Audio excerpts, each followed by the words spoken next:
If you take a look at the cafes in any suburb, town or city, there's usually a whole lot that are surviving week to week and a few that are really successful. Now, when I talk about success, I don't mean they're busy and they look successful. No, I'm talking about businesses that are profitable, earning their owners more than they would get if they just took a regular job. So over the last 20 years, I've met hundreds of cafe owners, and I've noticed a few key things that elite operators do differently. So today I'm going to show you what I think are the 5 key things that separates the best from the rest. Now, here's the first thing I've noticed about experienced, successful operators. When they're looking for opportunities to open a new location, they don't wait to see a full lease sign. They already know the locations and the areas they want, and they build a network so they're the first to know when a perfect spot becomes available. Now, sometimes that involves taking over the lease on an underperforming business in a good location. Sometimes that involves putting in a tender for a new site.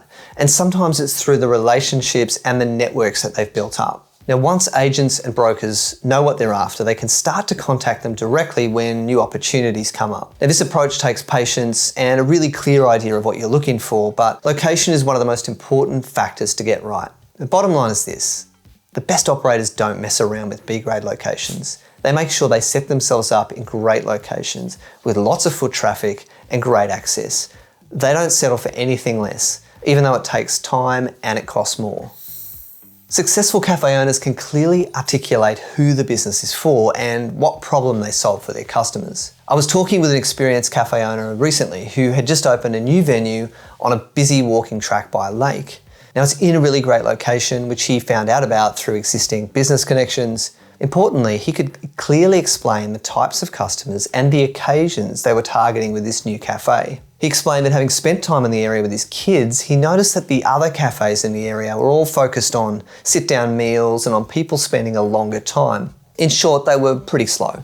Now, that was fine for some people who were there to spend time with family or on holidays, but many others didn't have that long to spend. They were taking a break from work or fitting in some exercise around other errands.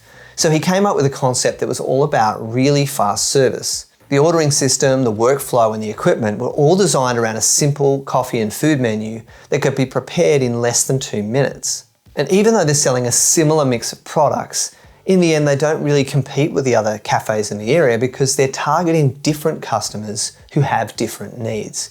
So the moral of the story is this: know who you're targeting and their needs, and then design your offer around that.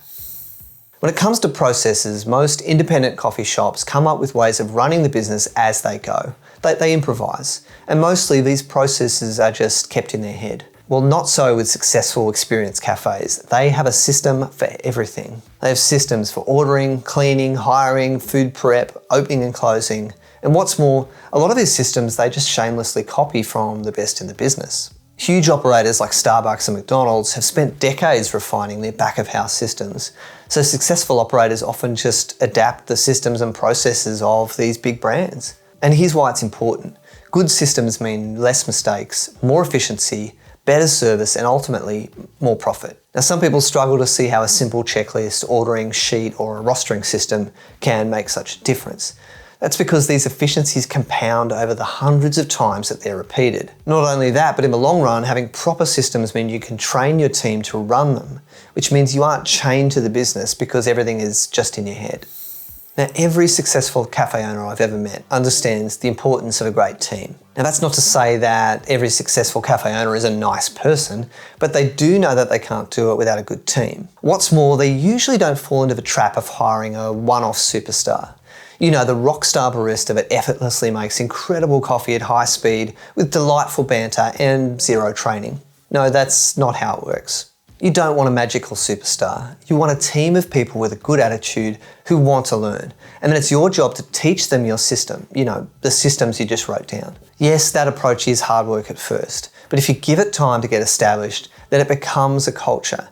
And then the team helps to train and reinforce it. What's more, experienced operators know that building a great team means that you're always hiring and always training. The process never stops. That's because young, casual staff come and go regularly due to study or travel. So you need to have a constant pipeline of new staff coming through to maintain a great team. Now, speaking of learning, if you want more on this topic, then check out this video where I take you through the 2 different types of successful cafe.